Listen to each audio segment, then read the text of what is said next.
Selamat pagi adik-adik, selamat hari Minggu buat kita semua. Yuk, kita hari ini mau sama-sama memuji Tuhan, tapi sebelum itu kita berdoa dulu yuk.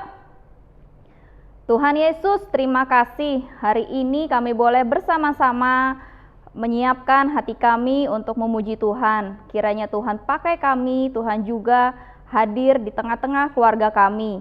Biarlah Tuhan puji-pujian ini dapat menjadi suatu bentuk penyembahan kami kepada Tuhan.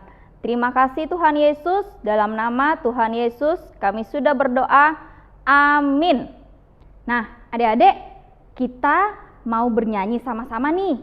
Kita semuanya mau sama-sama melayani Tuhan, sama papa, sama mama, sama koko, sama cici, sama adik. Semuanya kita mau sama-sama melayani Tuhan. Yuk kita sama-sama bernyanyi, kita angkat pujian kita, semuanya bangkit berdiri. Kita nyanyi sama-sama melayani Tuhan.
Adik-adik, seperti kasih yang sudah Tuhan ajarkan kepada kita, kasih itu gak boleh marah, kasih itu juga sayang kepada teman. Nah, sekarang kita mau angkat pujian kita, KASIH.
Kita nih kan seringkali marah, kita juga sering membenci teman kita. Nah, itu semua sifat yang Tuhan tidak suka. Tapi Tuhan mau bantu kita nih, supaya kita menjadi anak yang lebih baik lagi. Tuhan akan rubahkan, Tuhan akan buang semua sifat-sifat yang jelek. Yuk, kita bangkit berdiri ya. Kita mau nyanyi lagu sedikit demi sedikit.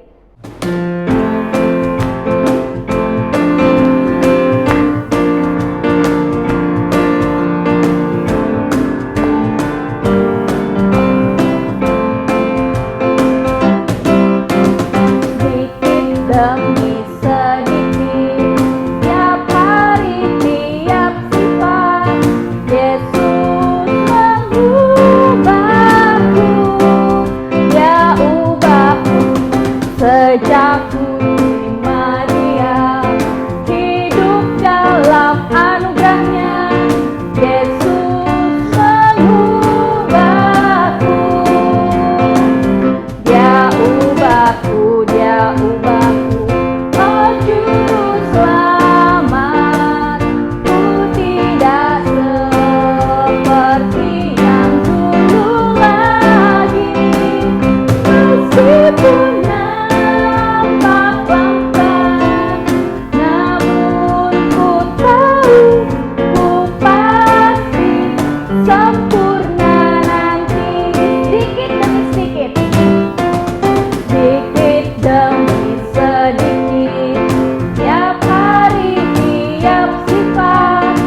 Adik-adik, sebelum kita mendengarkan firman Tuhan, kita mau lipat tangan kita mau berdoa.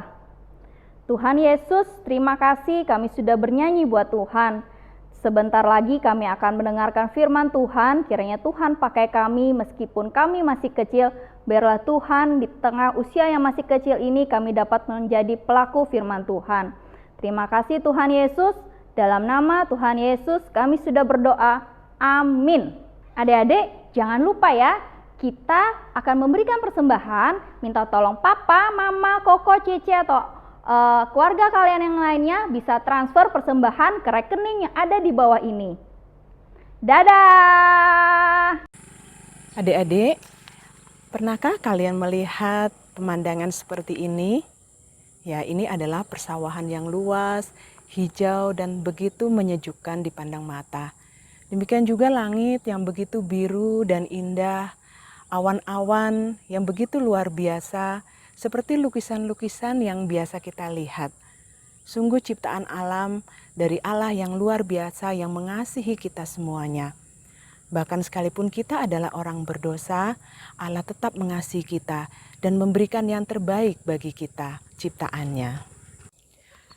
Adik-adik, ingatkah kalian apa tugas seorang nabi? Jika kalian mengikuti kelas sekolah minggu dari beberapa minggu yang lalu, kalian pasti ingat apa tugas seorang nabi. Nabi bertugas untuk menyampaikan pesan Allah, teguran-teguran dari Allah, dan juga penghukuman-penghukuman yang Allah berikan. Selain itu, Nabi juga memiliki tugas untuk menyampaikan janji keselamatan yang akan diberikan Allah bagi umatnya. Itulah tugas seorang nabi yang menjadi utusan Allah, penyambung lidah Allah kepada umat Allah. Adik-adik, seperti Allah mengutus para nabi untuk menyampaikan berita firman Tuhan kepada umat Allah, hari ini Lose juga akan mengutus beberapa orang teman kalian untuk menyampaikan firman Tuhan kepada kalian. Mari kita saksikan teman-teman kalian, dan ini juga sebagai obat rindu buat kita semua, karena kita sudah lama tidak bertemu. Oke, siapkan diri kalian. Mari kita saksikan. Teman-teman, apa kabar? Hari ini aku mau cerita tentang Nabi Hosea.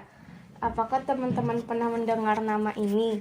Nabi Hosea tinggal di kerajaan Israel atau kerajaan utara dan bertugas untuk menyampaikan firman Allah bagi umatnya.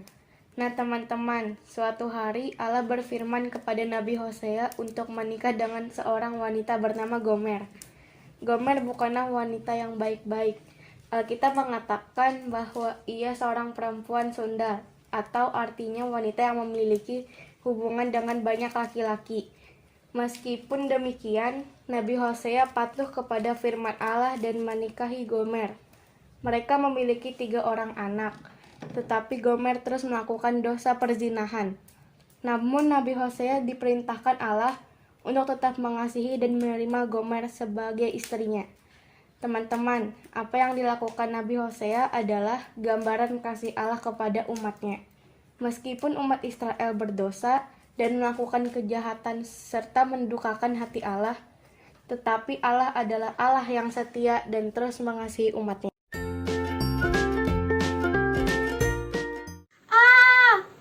Aku nggak pernah melihat hal seperti ini.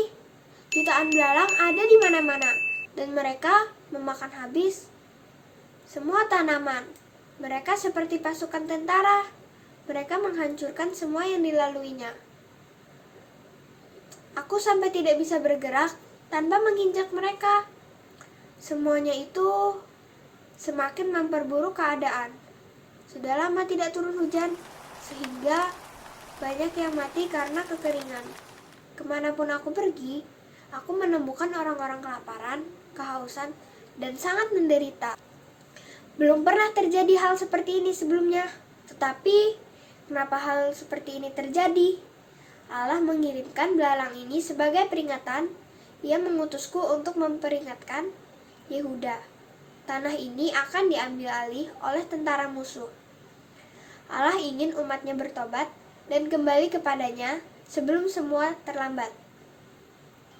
Siapa tahu Allah akan berbelas kasihan kepada kita umatnya dan memberkati kita suatu hari nanti. Ia akan mengirimkan rohnya dalam setiap hati umatnya. Dan kamu pernah nggak lihat seorang gembala? Pernah sih di TV atau di film-film yang jagain domba di padang kan? Iya benar, kali ini saya ingin menceritakan tentang gembala yang dipanggil Tuhan untuk menjadi nabinya dan memberitakan pesan-pesan Tuhan kepada umatnya yang harus mereka dengar. Ceritain dong, aku mau dengar. Amos adalah seorang gembala. Suatu hari ketika Amos sedang menggembalakan domba-dombanya dan memungut buah ara, Allah memanggil Amos untuk melakukan pekerjaan yang berat. Allah memanggil Amos untuk menjadi nabinya dan memberikan pesan kepada orang Israel atau umatnya.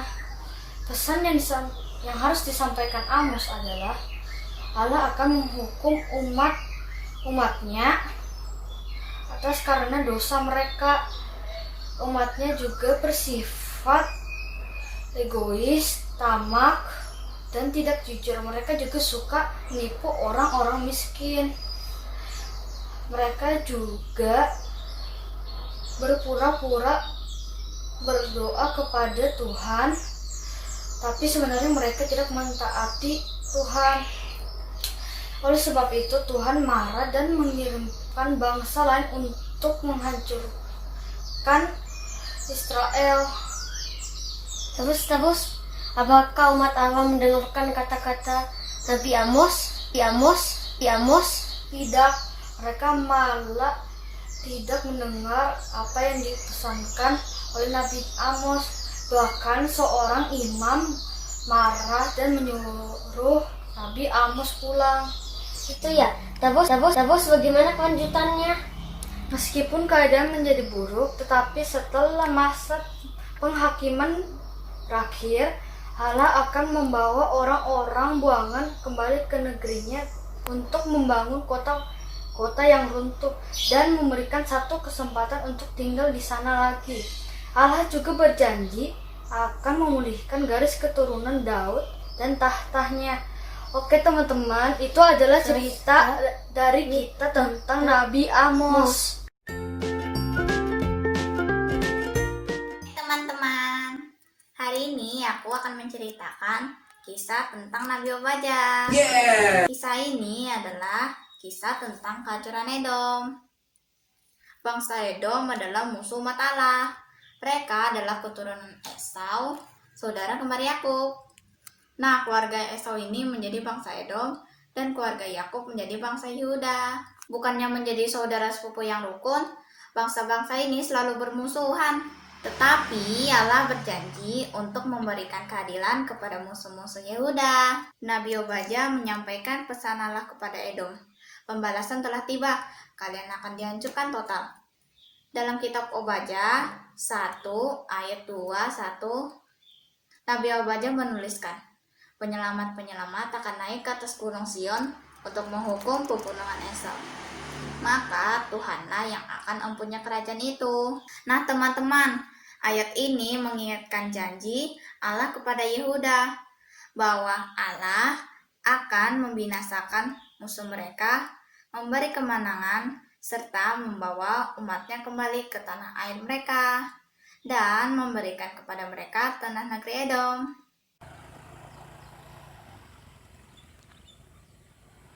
Bagaimana adik-adik? Kalian telah menyaksikan teman-teman kalian yang sudah menyampaikan cerita firman Tuhan pada hari ini.